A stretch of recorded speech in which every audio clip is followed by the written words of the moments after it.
Introducing the Poet Life Podcast. Go check it out today on your favorite platforms, including iTunes, Apple Music, and the website, thepoetlife.com.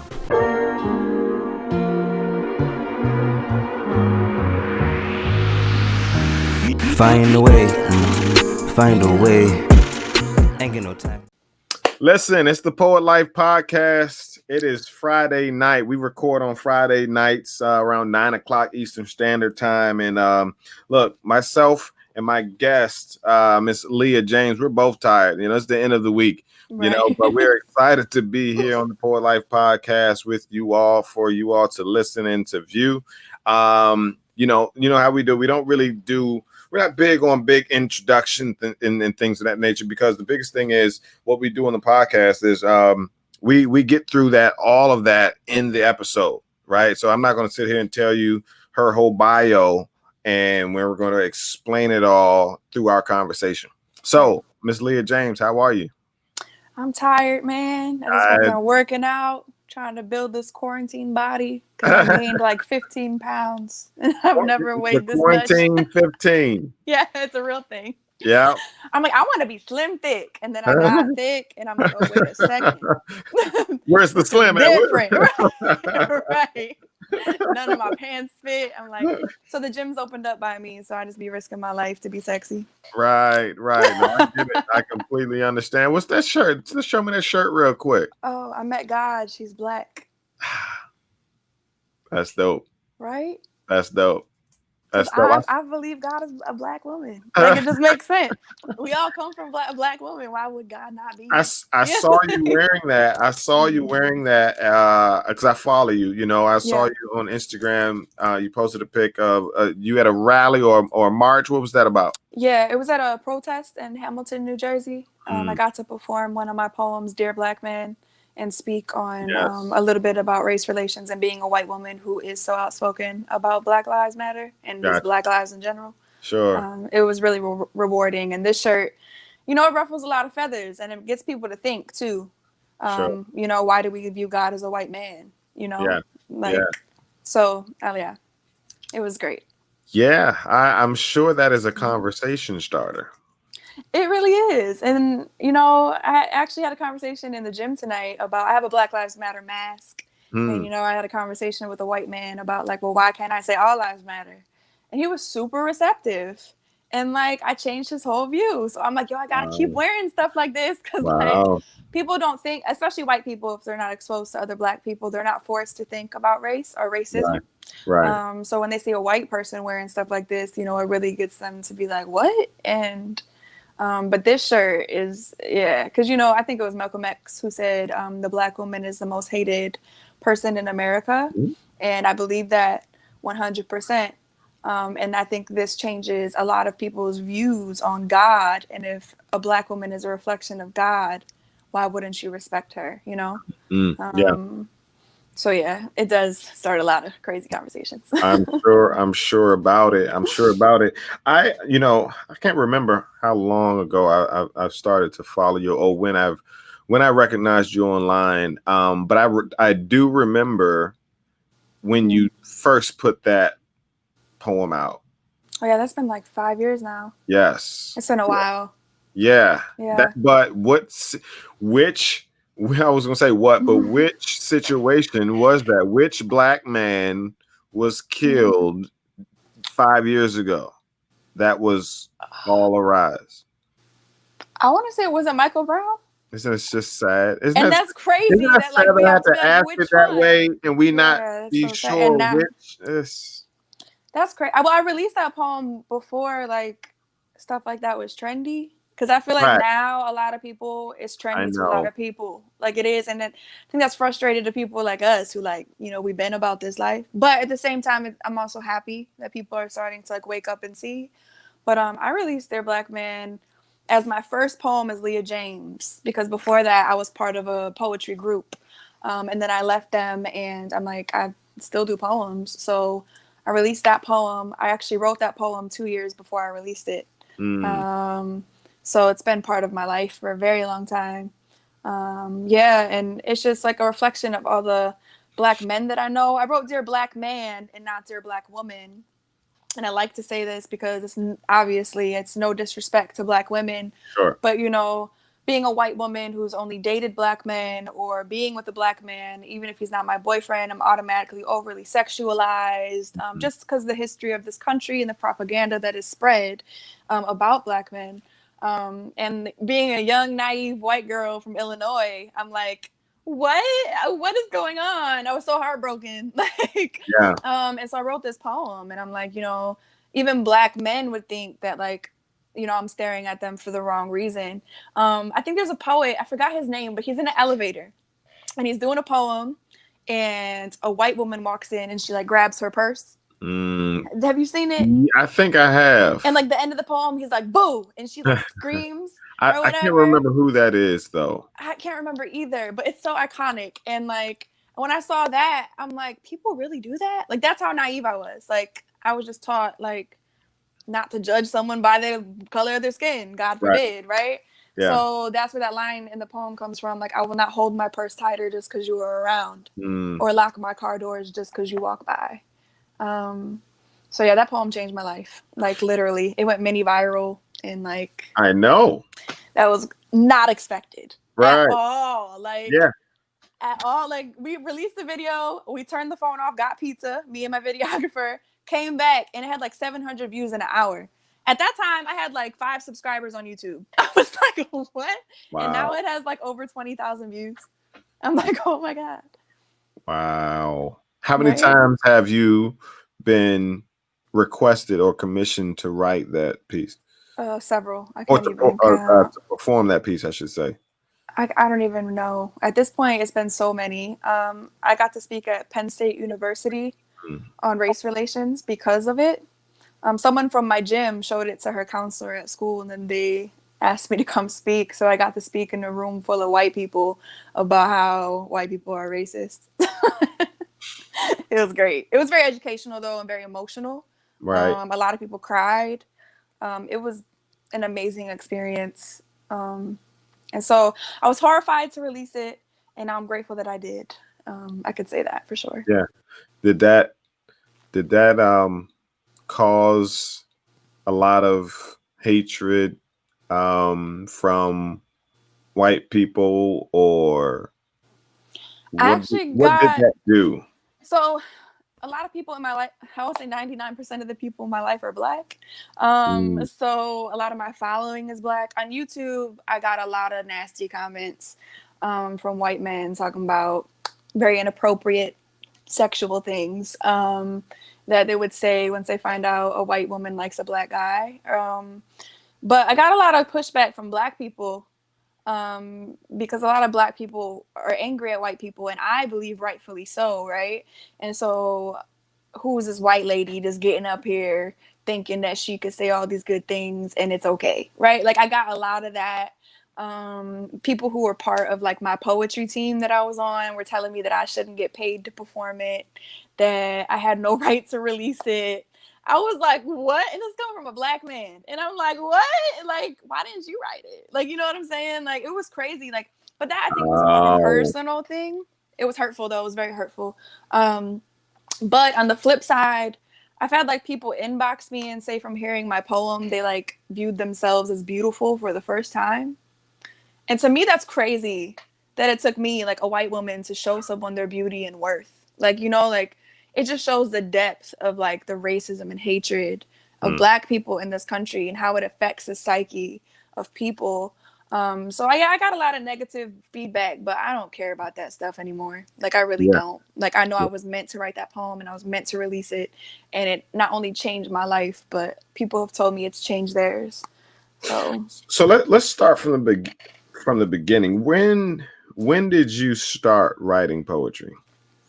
I was 13 years old, and it was right after my mother died. Wow. Yeah, and I'm from Chicago. Well, I'm from Joliet, Illinois, but it's right outside Chicago. And my mother died when I was 13, and she died in May. In June, I had to move out to New Jersey to live with my sister that I didn't even know. She got married when I was 3, and I became very depressed and very suicidal. And I'm the baby out of 5. So like, my other sister bought me a journal, and she was like, you should write, you should get your emotions out. And I was like, how do I do that? Like, where I'm from, we don't talk about emotions. We just survive, like literally. You live in it. Yeah, I come from a very abusive family, a very unhealthy, toxic. I could say all these things now, but that was my norm growing up. So one day my depression got so bad and I really wanted to kill myself. Like, I would pray and I would be like, God, please don't let me wake up tomorrow. Like, I'd be cool with that. And instead of picking up a knife to slit my wrists, I picked up a pen and I wrote. I started writing. So I still have the first poem I wrote. Like, my brother has it somewhere in like a photo album, and I'm like, yo, keep that. It's gonna be worth millions one day. Right. And so I started writing, but no one knew that I wrote. So I wrote for like 3-4 years, and so I started sharing my poetry. And then this might be jumping a little ahead, but I suffered from a stroke, a brain aneurysm that ruptured, and I lost my short-term memory. At what age? 16. It was 3 years right after my mom died, and I lost my short-term memory. And being the fighter that I am, I was like, I'm gonna recover. God is gonna heal me. Like, I'm gonna be okay. I believe that God was like, you're gonna be okay, and it was gonna heal me. So I kept writing poetry, and then I challenged myself to memorize poetry. I came across spoken word, and I'm like, people do this? Like, people are brave enough to share their hearts. I came across Blair Wingo. She's Blair Lynn now, but I love that, man. She changed my life. And I met her and I cried. And I was like, you changed my life. And she was just so humble and sweet. But I came across her poetry and I'm like, I'm going to do that one day. I came across P4CM. I was like, I'm going to be on their stage one day. Passion for Christ movement. Yep. And I started memorizing my poetry. My first poem took me about a month to memorize because my memory was so bad. I then, years later, I made it onto the P4CM stage twice and got to perform in front of 4,000, 5,000 people. Poems that I wrote like in my car, so it's been a long journey. But I started writing as a child. Basically, I was 13 and traumatized, and by the time I was 19 is when I really started sharing, and then 21 I started performing, and I'll be 30 this year. So my whole life I've been writing stuff and performing stuff, and it saved my life completely. Wow. Yeah. Wow. That's tough, and that's amazing at the same time. Yeah. Definitely. Yeah. 13 and then 16. Wow. So were you introvert? Were you an introvert? Okay. 100%. Are you still an introvert? I need my alone time to survive. Okay. But I also need people now. I think I was introverted because I was really traumatized. Yes. From the abuse, the abandonment, the neglect, my mother dying, being bullied, hating myself from all of those things. But I've put in a lot of work to heal myself. I have a lot of work to do, but I've also made tremendous progress. So I think from healing my inner wounds and loving my inner child, it's made me more extroverted and made me less fearful of people. But I honestly don't know how I have gotten the boldness to stand in front of thousands and be crying and stuff. Yeah. I don't know. Right. It's insane. Yeah. So yeah, definitely. So all right. So you started at 16? I started writing at 13. I started sharing it with people at 16. Okay. All right. So what was your first experience sharing? At my college I went to, Mercer County Community College. A woman I went to church with at the time was president of the Christian Fellowship Club. And she was one of the people that I would text my poetry to. I had 3 or 4 people that I would text my poems to. It was our little secret. She asked me to share them publicly, and I did. And then I started getting booked to speak places. Literally. I did not try. Wow. It was crazy. But for years, I I come from a very Christian background. I'm no longer part of the like religion or the church that I used to belong to. But I still hold to like my spiritual roots. And like my whole life, people would tell me that I was called to speak to people. And I would literally tell people that like, no, I'm not, you're a liar. Like straight up. Like I did not believe that. I didn't like people. I didn't like myself. I was so scared and like traumatized. And then when I seen it like unfold, I literally took one step out and like all these doors opened, and it was literally from sharing poems at my college, and then I started speaking at my church, and the churches would book me, and then women's conferences, youth conferences, and then it expanded to much bigger things now. Wow. And it's crazy to think about.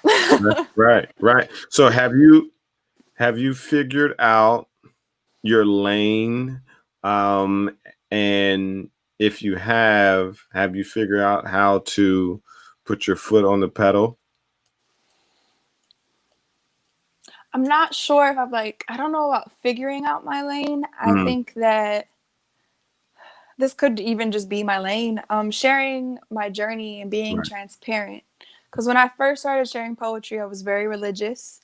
I was very not as radical as people would say. Even though like I always had these beliefs like women's rights, Black rights, like all these things, like LGBTQ rights. Like I've always loved people, but I was always afraid to share them. But now it's almost like my brand is like Leah James Unfiltered. Like, like I'll say anything. Like I say what everyone's thinking because no one is brave enough to say it. So my lane is loving people, whatever that may look like in that moment. Because that's why I speak. If people aren't being touched by anything I'm saying, I might as well sit down and shut up. So I don't know. I'm still trying to find that as a woman, as a woman who was once viewed as very religious, who is now not. That's been interesting, but I'm doing what I love. Like, so I don't know. I'm trying to find it if I haven't already. Yeah, I was telling you before we started recording that that it seems to me your lane is community, building and developing a community, around your experiences that also resonate with other people. Yeah, it's so awesome to hear other people put that into words, because when you said that, I was like, yeah, that's what I do, but I would never say it that way. I would just be like, I don't know, I love people and I just want everybody to love each other, and like, but you like structured it in a way where I can be like, that's it, like that's what I do. Like I started an event series called Leah James Presents, because I can't name things for crap. So it's like Leah Sometimes James that's Presents. the best. That's something. Tyler Perry Presents. Exactly, right. And like now look at all the things he does. So I'm like, I don't just want to do poetry events. I want to do a lot of things, which I expanded to doing that. I did like a coat drive, a clothing drive, where me and my girl partnered together and had a store where people can come shop and just take stuff for free. And it was so cool. And just from doing poetry, people knew who I was and they came. Like, so I just want people to be connected and to... It's funny when you said the word community, I kind of got triggered because like being part of the church, everyone is like, you need community, but everyone like hates each other and it's like really toxic and everyone talks about each other. So I'm like, I don't need community, but now I genuinely have it and I don't have to call it that. It just is like, it's like, I'm really surrounded by people who love me and support me. And I really, really want other people to experience that as well. Okay. All right. So in regards to the business side of things, have you established Leah James Presents, or is when you get paid, it is to Leah James? Yeah. So when I get paid, it's to Leah, my real last name, because James is not my real last name. I see. Got you. So all of the business stuff, like people have been telling me to do it for years. Yeah. But I was really stubborn and I didn't know how big Leah James was going to grow. I didn't plan on being here. Like I really didn't. So it's like now I'm finally taking it seriously. And this year I do plan on getting my LLC and doing all that because there's so much more I want to do. It's so much. It's way further beyond poetry. Yeah. Mm. Yeah. It you know, I want people to understand that poetry a lot of times can simply be a tool for you, a vehicle for you, you know. For sure. Yeah, like Black Chakra, he started out as a rapper. Yeah. You know, and he used rap to kind of, I guess, hone his lyric skills, his lyrical skills. But he saw from these are his words. I'm paraphrasing, obviously, but he said that, hey, you know, rap is flooded. Like everybody wants to be a rapper, but poetry is wide open. Right. What if I brought my skill set in rap to poetry, and because my lyrical ability is so profound, and he'll tell you he has no quarrels about you know him saying how awesome he is, and I love it. Right. That's great. Right, and I think, and this is a tangent, I think too many people are too humble. Yes, you want to be humble. If you're awesome, say you're awesome. I used to be like that. They'd be like, "You're so great." I'd be like, "No, I'm not. It's all God." And now I'm like, "I'm amazing. I am great because God. Yeah. Thank you. Yeah. God made me great." Like, you know? It's I think it's important. Yeah. You know, but he was saying that poetry's, it's still in its infancy, even though poetry is old as ever. Right. But the industry is in its infancy. In this country, if you go to London, you could be a celebrity in 2 weeks. Wow. As a poet. Like, my ex-boyfriend toured in London. Like, he went from America, went to London, did a whole 2-week tour, and came back with like thousands of dollars. Like, poets are esteemed in London. Listen, Poet Life London. I'm just saying. Right, start right. For real. London. Yeah. In Europe. Yeah. London is cool. I know some people over there too. We could talk. I could give you some names to connect with. Yeah, definitely. And it's so funny. I go on tangents and then I leave the topic that I was just talking about. Right. You're talking about Black Chakra, how he Black said Chakra. Yeah. So poetry is wide open. So he said I would stand out for my lyrical ability in poetry, because that way of presenting poetry is not super prevalent. Right. You know, so he's known for putting bars together. Yeah, I know his name. Yeah. I don't know if I've ever heard of stuff, but I've seen him like advertised, and I've heard nothing but good things. Go to Instagram and go to Black Chakra. Yep. Yeah, matter of fact, watch our our episode with him. For sure, I will. For 20 minutes, myself and J. Rod D just sat back. Wow. And let him go. Like he That's amazing. He studies the game. That's so great. That's so impressive to me, man. Yes. Especially because I'm like, I just do it because I love it. Like, you know, like when people who are like studying. But you know, and so that's the conversation, right? That's because we get the poets that believe that you should not be getting paid. You know, you shouldn't capitalize or you know, make poetry capitalistic, so on and so forth. All right, so that's why our motto or mission is uplifting the poetry community, building the poetry industry.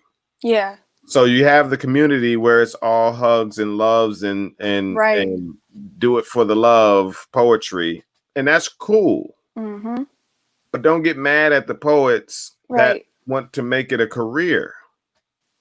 Because once I made that transition, people started to get real uncomfortable. Oh, you selling like, out. Right.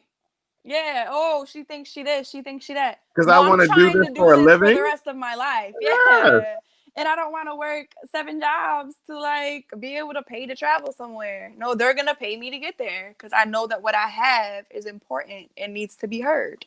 So like that took me years though to get to that point. Like a lot of years. I Yeah. performed a Yeah. lot of times for free. Yeah.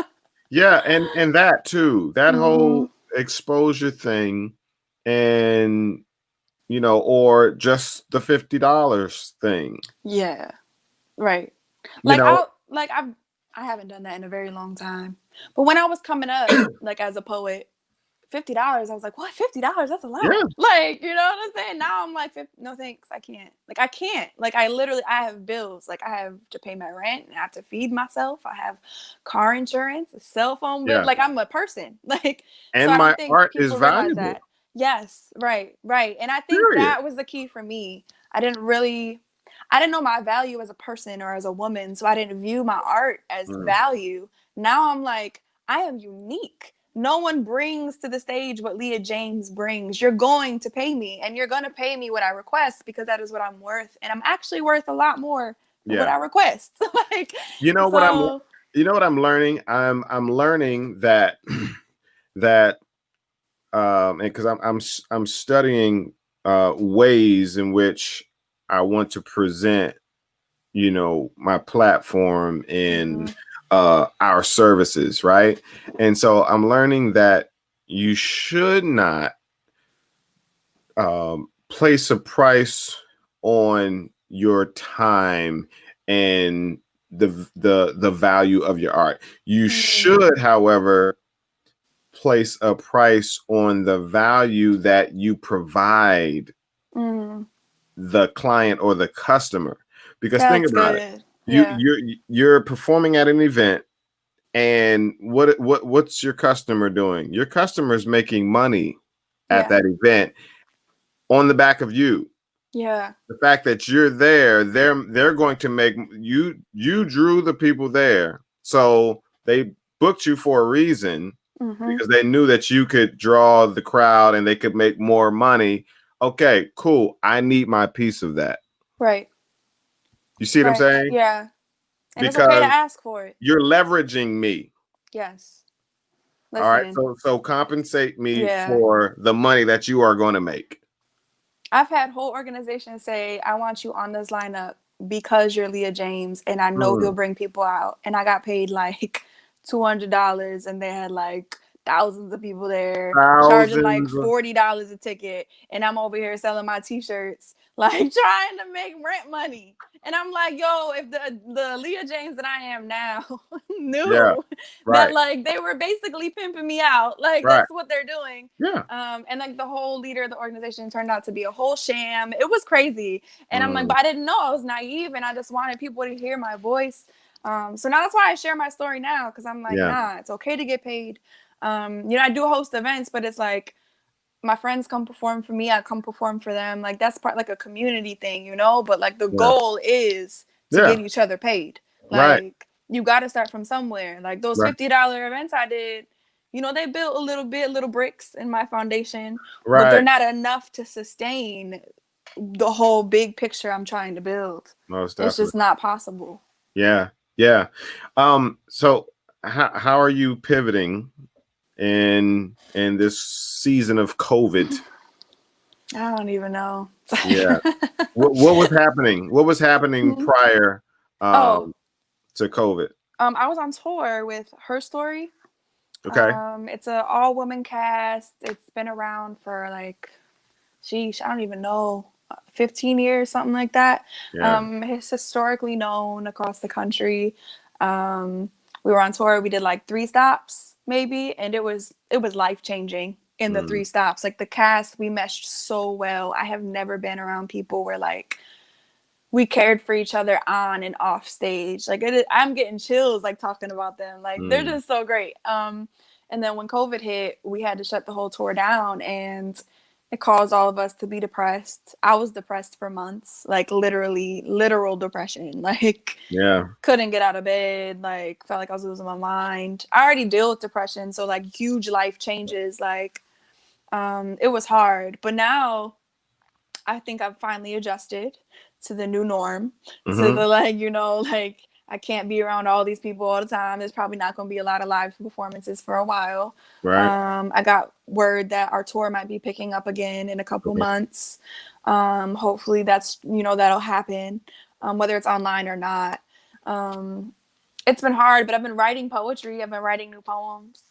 Nice. Yeah, nice. and I'm gonna share them eventually. But like now, I've been writing for me. And I said this earlier when we were talking. I'm like, this time has allowed me to remember how I started, and I started alone. I didn't start on a stage. I started writing alone, like when no one knew.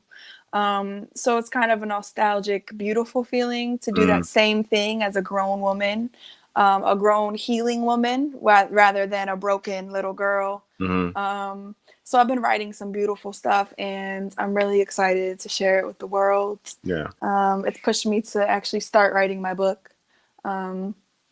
At least writing it in my head, but getting the boldness to like go out there. So it's been a roller coaster. I'm not gonna lie. Like, I'm sure. Yeah. Okay. So how's that process going? Writing the book. So for me, I want to release a poetry book first, because that's how people know me, and people have been asking for that for years. So for me, it's like, okay, well, my poems have dramatically changed since I first started writing poetry. And I think for me, what holds me back is overthinking it. When I try to be structured in my writing or like do an outline, like I'm not the poet who sits down and edits a million times. I don't think I've ever edited a poem that I released. And when I tell people that, they're like, what? And I'm like, yeah, like I don't do that. So I think like putting that pressure on me to think that I need to sit down and edit and do all this stuff is holding me back. And the fear, like I said before, of being successful is holding me back. But I'm at this point where I'm ready to break out of all of that. And I'm like, no, I have something that needs to be heard. So I literally just need to take like 3 days off of work, lock myself in my apartment, cry, get some wine, and just write this book. Just get it out of me. I don't know how long it's going to be. I don't know what it's going to be titled. I do know that it's going to be like a picture and poetry compilation. Last year for my birthday, I got to go back to my hometown, and I lived in 7 different houses by the time I was 11 years old, because we were really poor and we moved a lot. And I did a photo shoot in front of each of the 7 houses I lived in.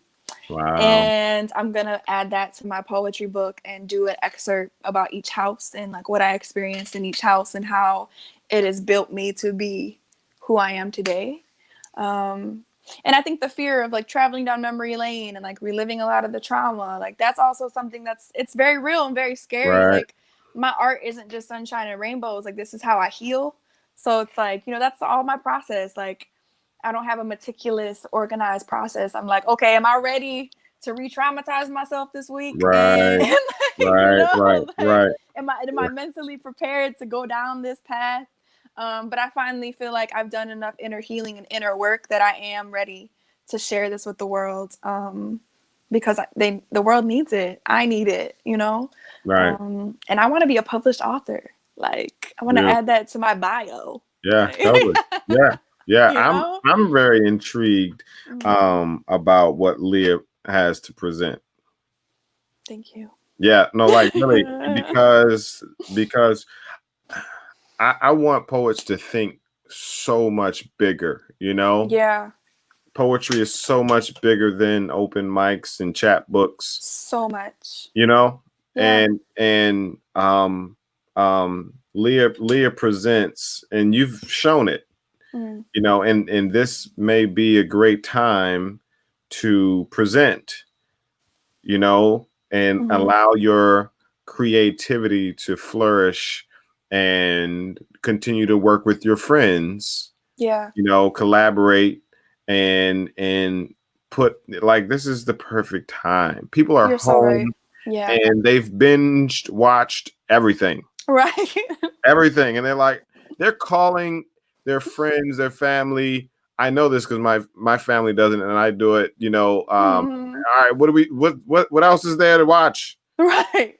You know, so what if they shared on Facebook your live event, or your upcoming podcast, or what, you know what I'm saying?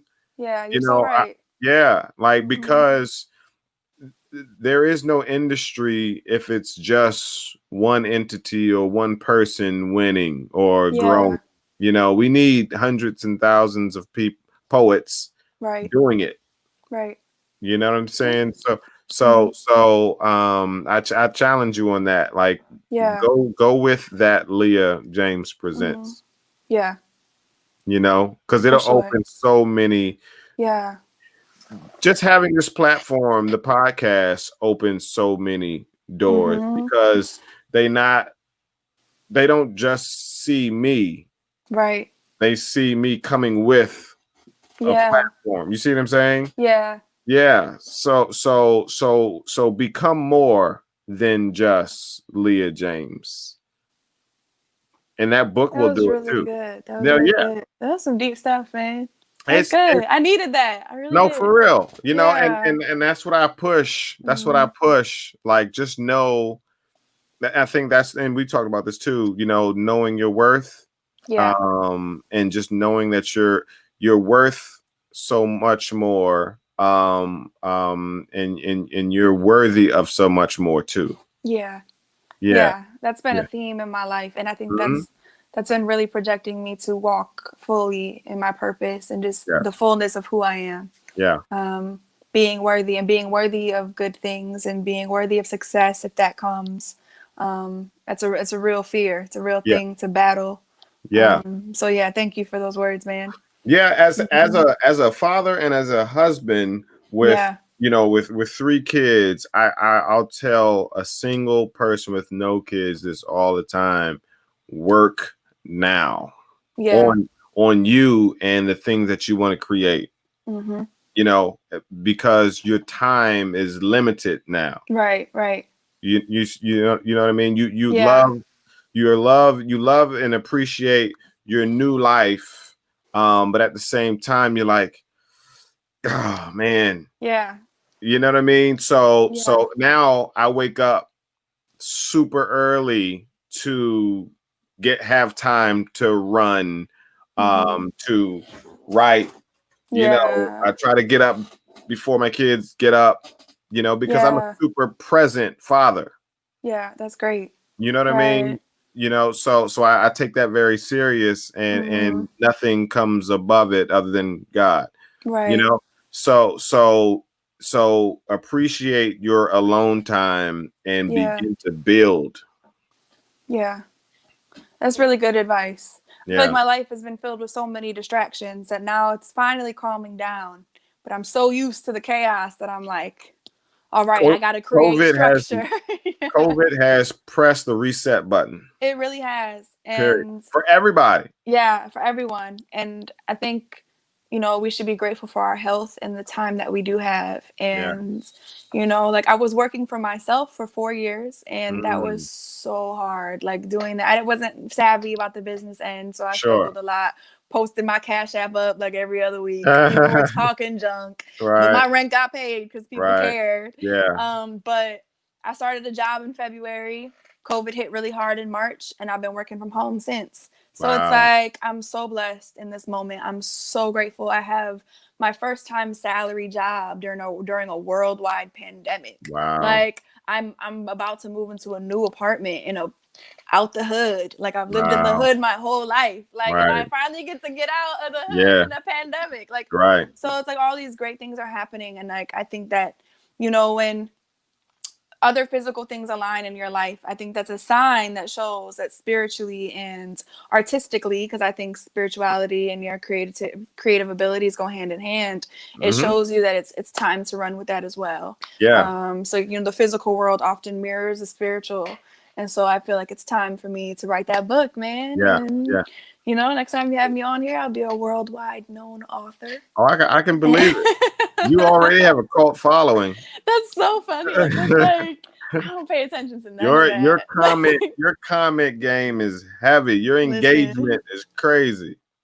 Most of it is me telling people off because they be saying some crazy stuff. Like, but at the same time, they're there.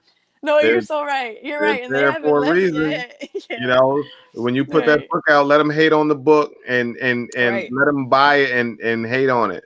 Right. Like, man, I read your book. It's terrible. Right. Well, thanks for buying it. I Thank appreciate you. it. You paid it. You paid me. Right. You paid Exactly. me to hate my book. Thank you Yeah. so much. Yeah. What's on the horizon for Leah James Presents? I kind of put like the event series on the back burner a little bit because of COVID, but I want to do an artistic protest type of event. I partnered with the Starbucks in Trenton, and I'm really close with the manager. I saw that. Yeah, and it's a community store, so it's not just a regular franchise. They actually actively engage the community and hire only people from our community. Sounds like, yeah, it's really great. And because, a lot of people were against Starbucks for a while when that was not even true. Like, the manager even told me, I was like, yo, tell me what's up, because I can't keep working with y'all if you don't support Black.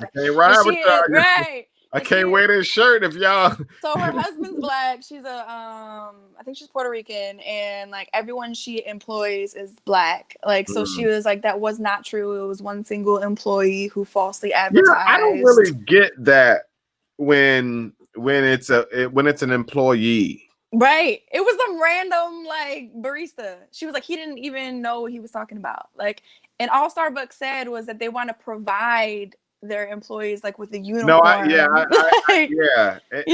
Because people don't understand that it is an establishment, and they're not necessarily saying that we don't support Black Lives Matter. Right.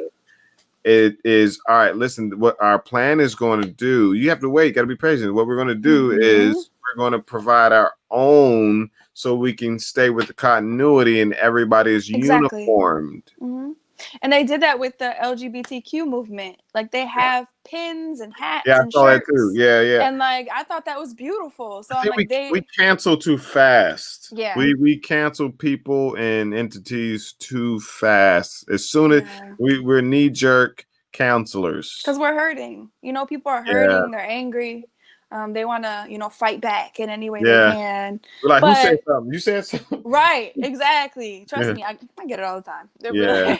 But so I work with them, and I want to somehow try to figure out how I can start that back up again and impact my community. And I live in an all Black community, and like try to make it so it benefits the people I live around.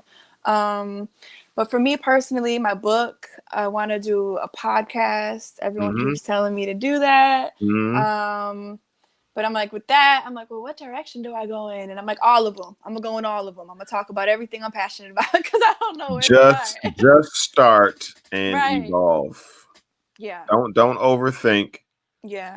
Just start and evolve. Because when we started, we were just talking poetry.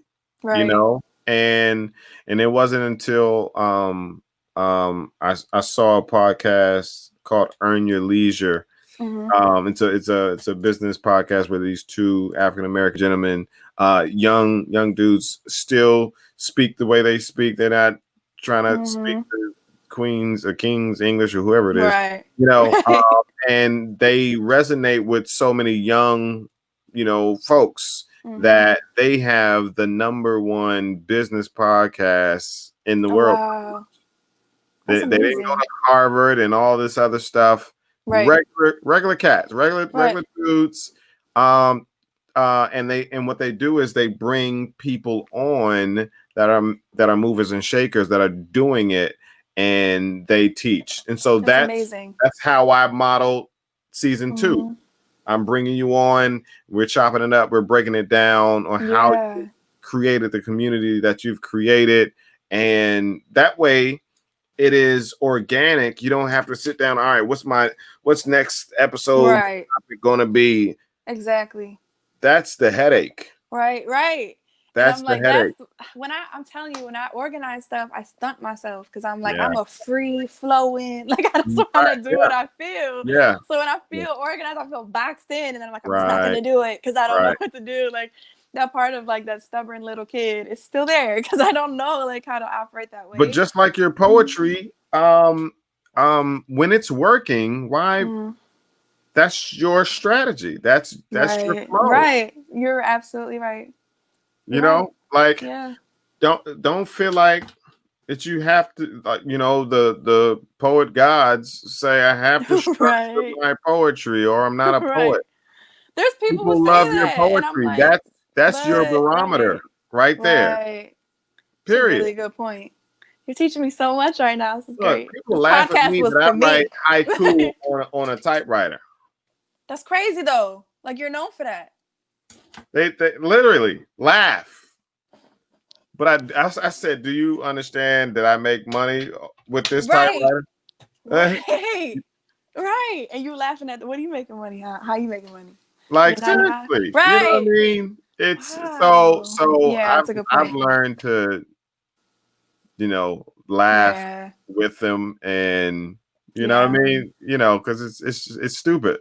Yeah. I can see if I was just broke and not doing anything. But even still then, if I wanted to do that, cool. Exactly, right. It's what you want to do. Like, that's a really good point. Yeah, man. I don't know. I think subconsciously I still like think what other people have to say, and I'm like, I need to do it to this type of form. And so it's a little hard to break out of, but I'm like right there. You know, I feel like I'm about to bust out. Like, you've broken out of it. Yeah. You're right. I have. You are out of your shell. So right. Your shell is broken, okay? You're right. Everyone's like, I've seen you bust out of it. And I'm like, did I really? And I'm like, I really did, though. Like, I did. So I don't know. It's a matter of owning it. Yeah. Yeah. It's you know, I was not interested. I told you I was not interested in becoming the face of my brand. Right. You know, I was going to plant, I called them brand ambassadors and all of that, you know, but I was finding that I had to depend on those people. Yep. Yeah.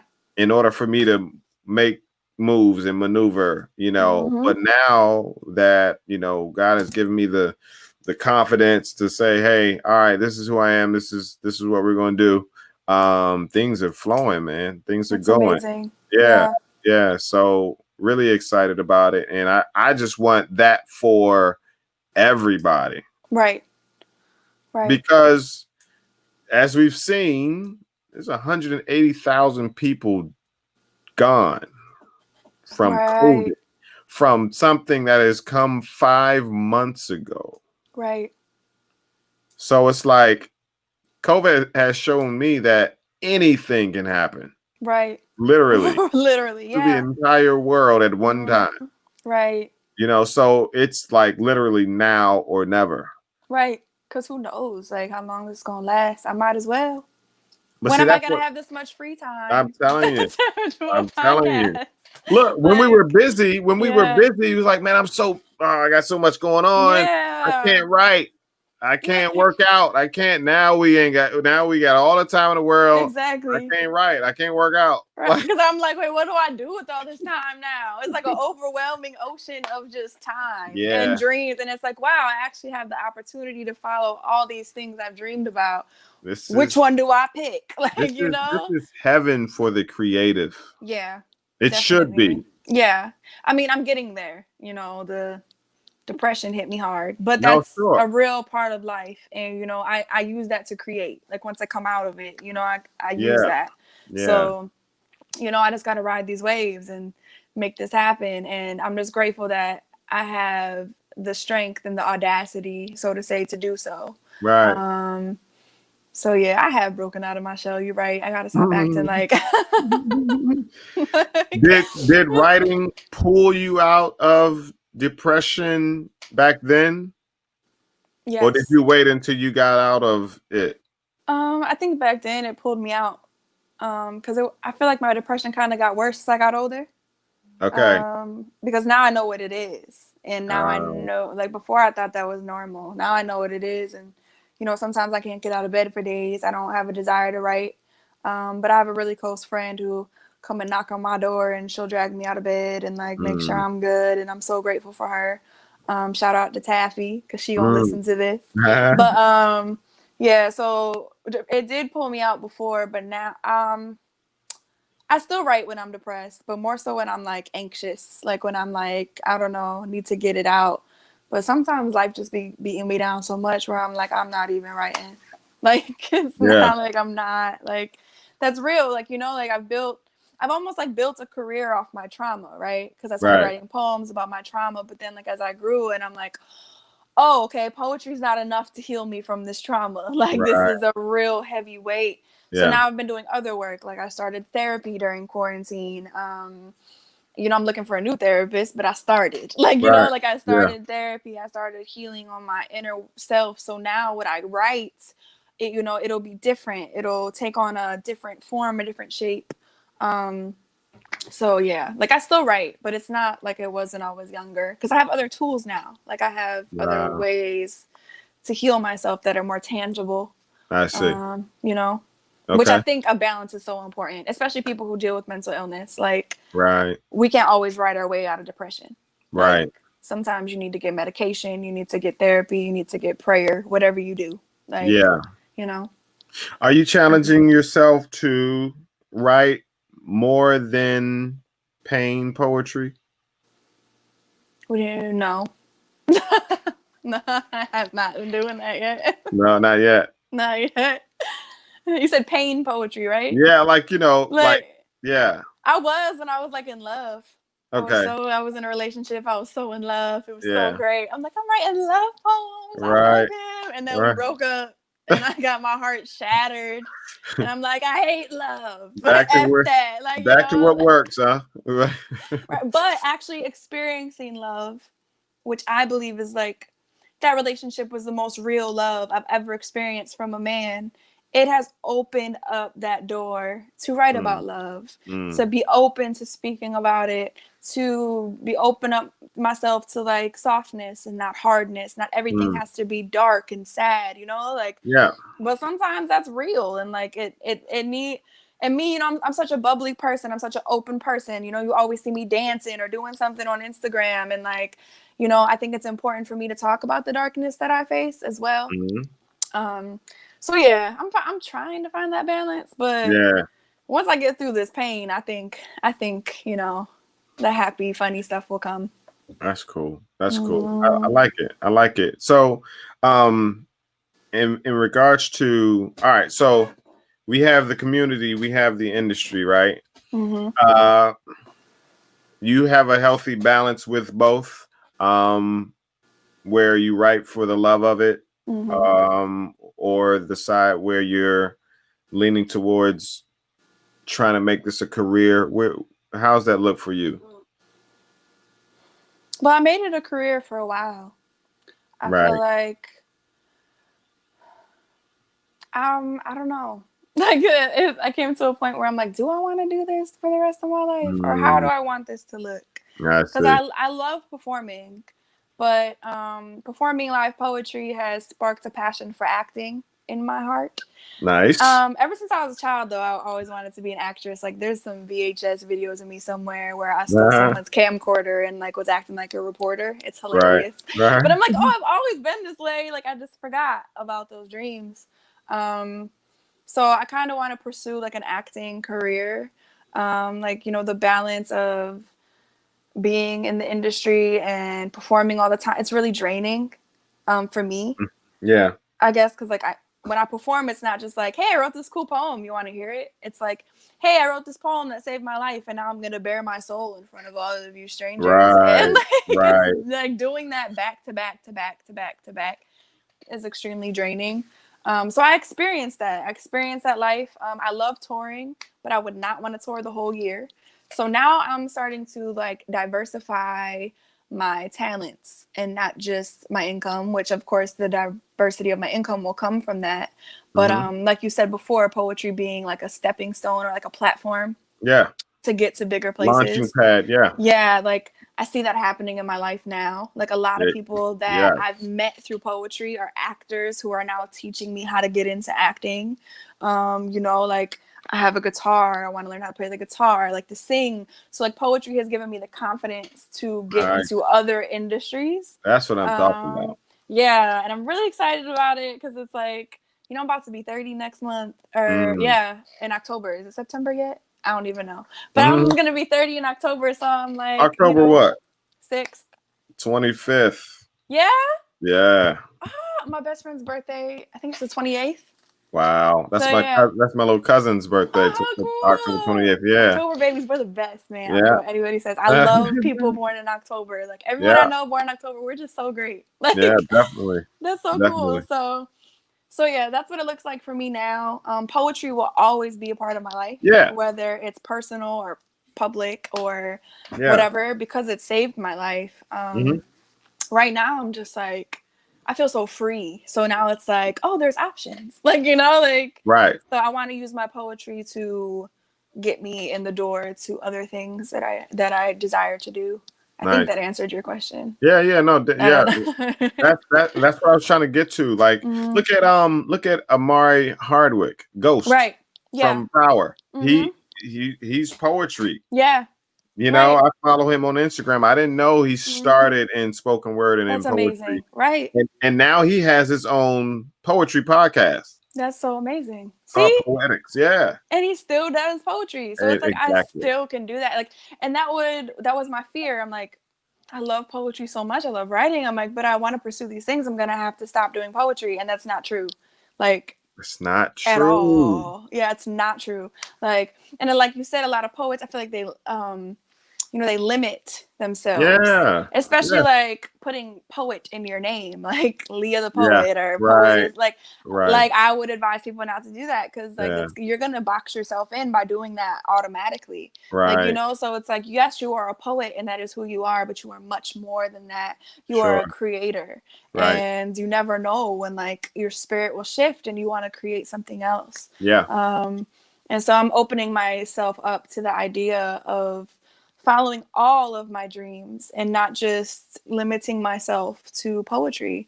And it's crazy that I even think that way now. But see, that's what will also help you and pull you out of the depression.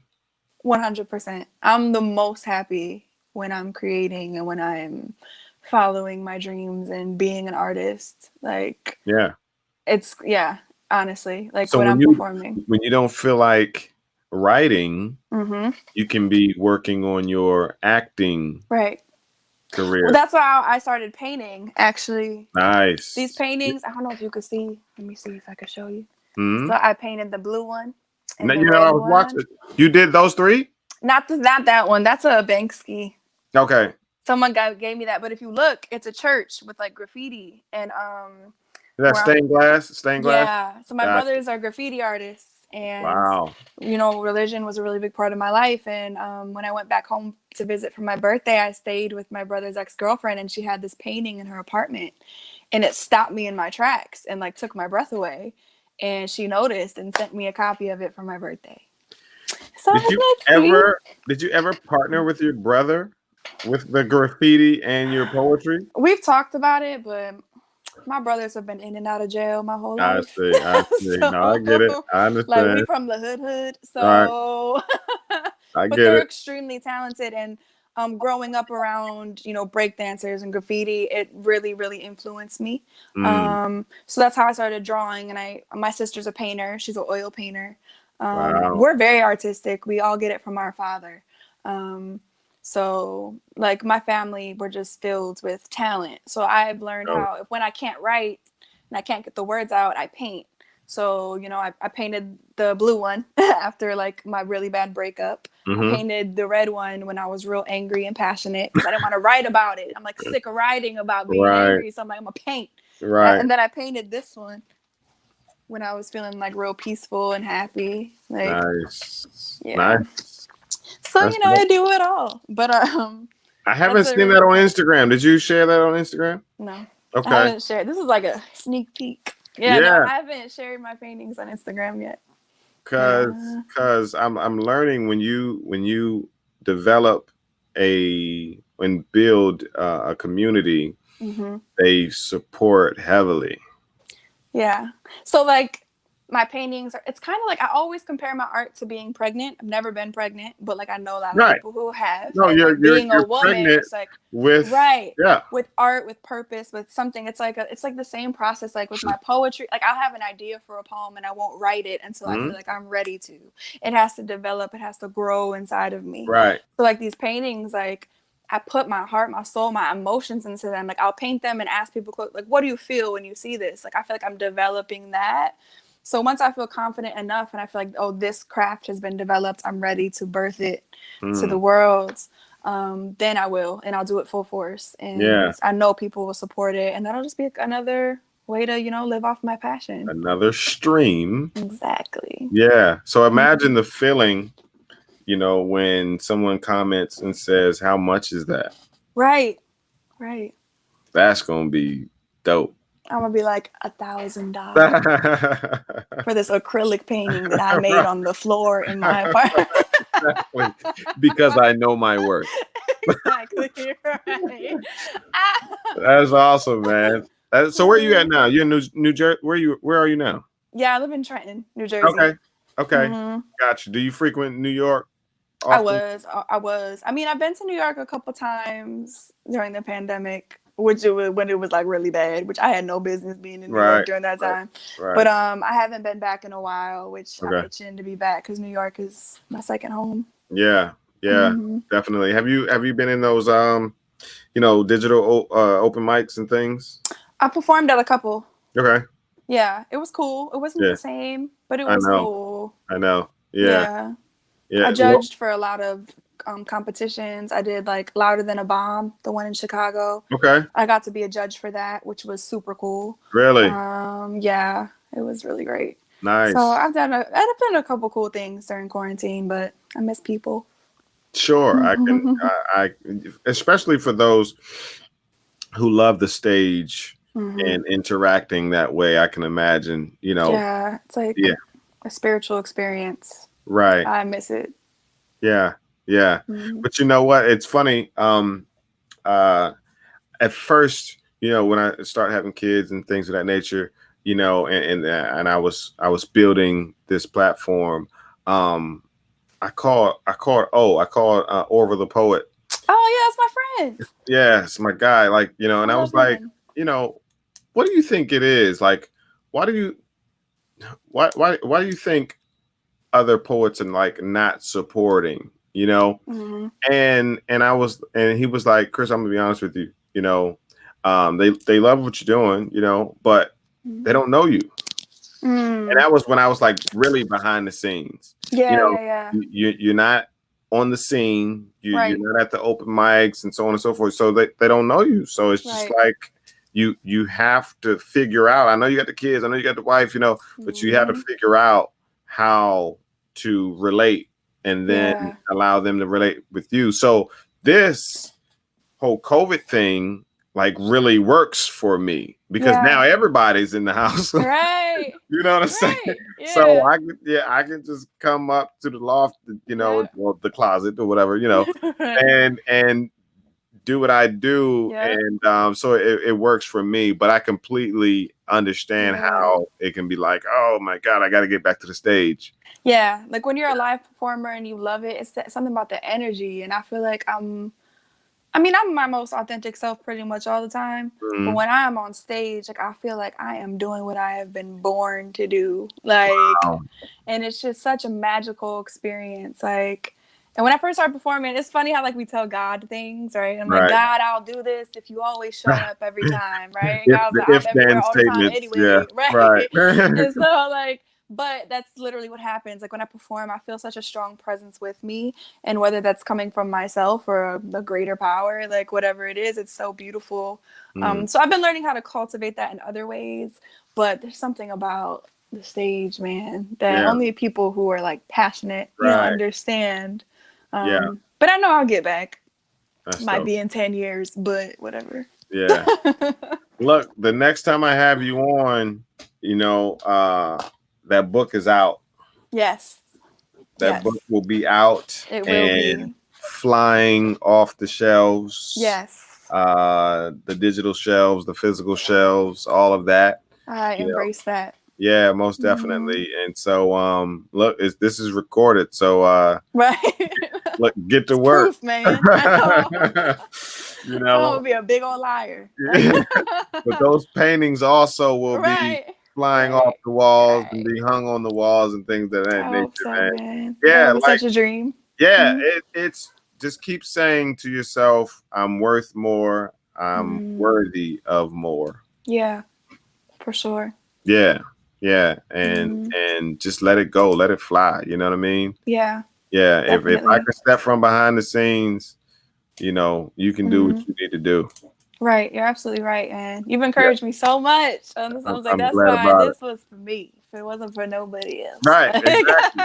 this But was just like great. you said, this is then going to resonate with a whole lot of people that, and like Yeah. you're saying, like wow, like they're saying, like wow, Right. he's right. Like I'm saying it because I've lived it for the longest. Right. And I've seen you, like I've seen it happen for you. Like Yeah. that's why it's like so beautiful to be here in this moment. And like I remember when you were like behind the scenes, someone was like, "Yo, the Poet Life guy's here," and I'm like, "Why? Where?" Like, and I'm like, "What does he even look That's like?" And that's when hilarious. I met you in New York, and I was like, "Hey, Yeah. are you the guy?" And Yeah, you're but like, you know what? And I actually used that excuse. I said, like, this was when I was in my, like, I'm gonna be the behind the scenes guy. I'm gonna do like Russell Simmons did, Yep. you know, with his Def Jam. when he come at Def Jam All at the that, end. All right, y'all have a good night, bye. Right. That was my plan with my I'm event like, that's series. gonna be me right there. Like, I'm like, I'm gonna have a guest host. No one's even gonna know. I'm gonna put Leah yeah, James real small yeah, on the flyer. yeah. Yo. But I was like, man, That's great. thing is not growing like I want it to grow, you know? So I said, God, what we gonna do? Right. He's like, what you mean what you gonna do? Right. I'm about to say, God was waiting on you. Like to show your face. Like, Yeah, man. So yeah, most definitely. So let's stay in each other's DMs and stay connected and push each other forward. You know, I'm always following you. You know, I appreciate what you put out. Love it. Keep doing what you're doing. Again, I appreciate you for coming on the podcast. Thanks for having me, man. Just Most definitely. talk about my life. Yeah, definitely. You all follow at Leah H. James. If you're listening to the podcast and not watching it on YouTube, it is at Leah H. James. All right, folks. Leah James. What do they call you? Leah or both? Leah James. I get called Leah James a lot. Okay, all right. Yeah, it's like like Rick James. Right. Exactly. My friend calls me Leah Braun James. It's so funny. So Leah Braun James. Isn't that hilarious? Leah James is actually a nickname, and people don't know that. So my nickname is James. My best friends growing up in church started calling me Leah James McPeterson, like as a joke, and like they shortened it to. I don't know. They said it just flows. They literally have no reason. Like no one has a reason. But I've been called James that's my earrings say James. Wow. Like my name in my friend's phone is Samaj because it's James backwards. Like people call me James. Like I'm gonna name my son Samaj after me. Samaj. Right? Isn't that funny? So Leah James, I was like, if I become a poet, because I've never planned on being here, I'm like, I'm gonna have them introduce me as Leah James. My legal name was actually on the paper of my first performance, but I asked them to call me that. So yeah, people just call me Leah James or just James, but I get more so Leah James than anything. Wow. Yeah, so there's even a story behind my name. Wow. You on that what's his name? Jamie Foxx. Right. Fox is not his last name. Right. That's crazy. And people don't know. People be like, "Oh, James, are you like," and they'll ask me like all these questions like, "You got a black last name?" I'm like, that is not my last name. My real last name is hella Irish, hella white. You're Irish? I'm Irish, Cherokee, Italian, and German. Wow. So I'm a whole bunch of different types of white. The what are you question? All the time. Wow. Especially when I wear my hair down. People don't know. And like, yeah. So my brother like looks like he's mixed, like, cause we're Sicilian and Cherokee, so we don't even know what we really are. Is that offensive to you? That question? What are you? No. No, cause it's like a genuine curiosity. Right. You get it. Like you're not overly right.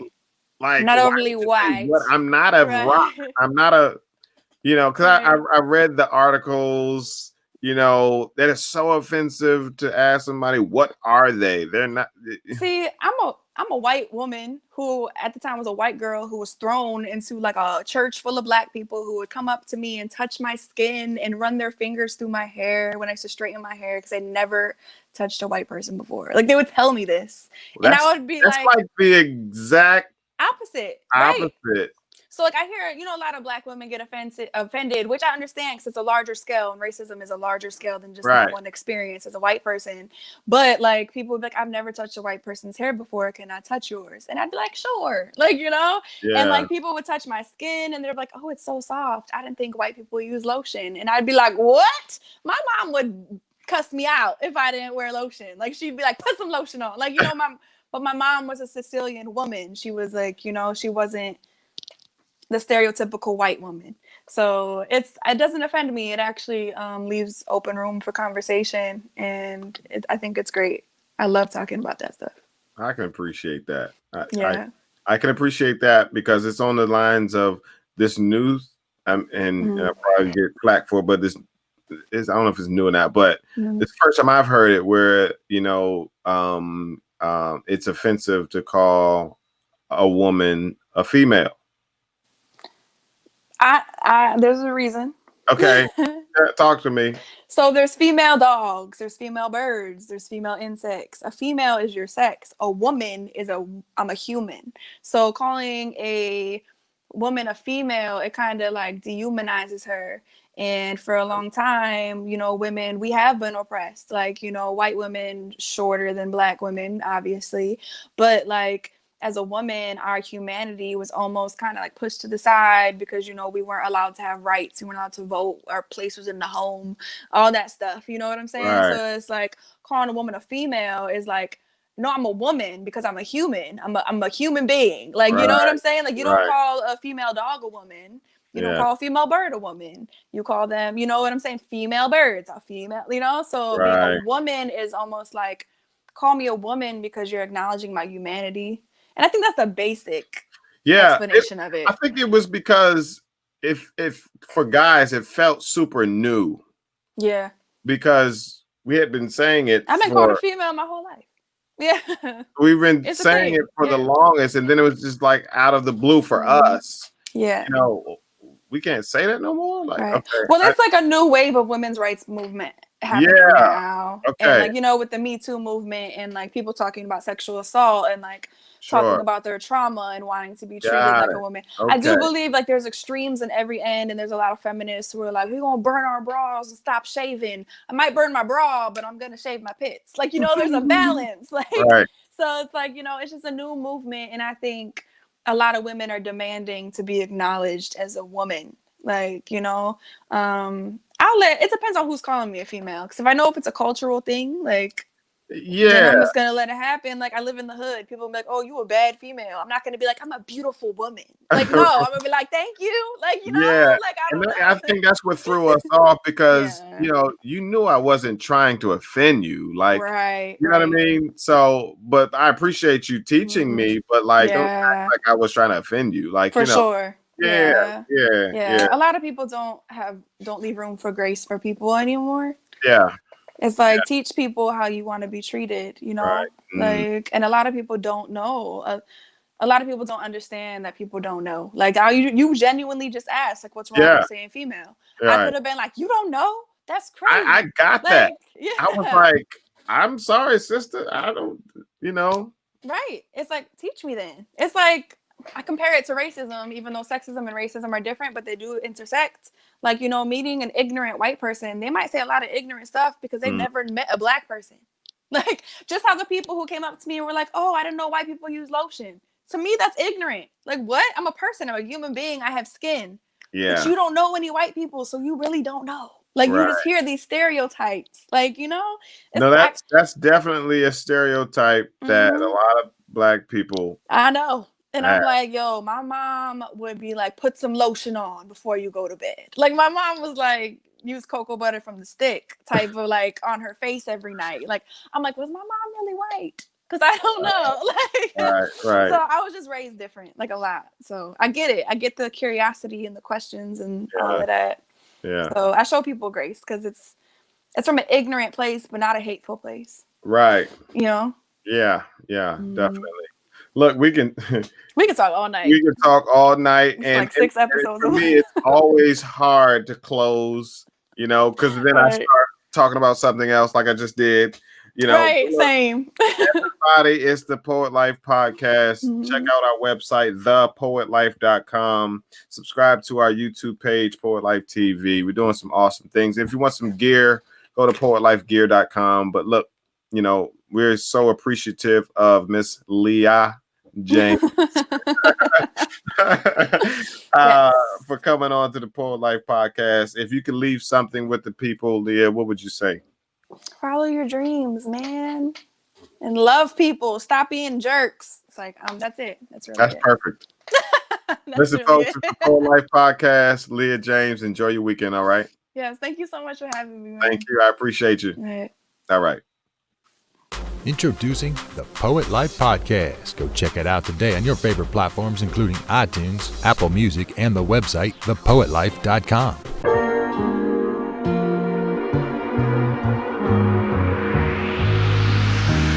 Find a way, find a way. Ain't get no time.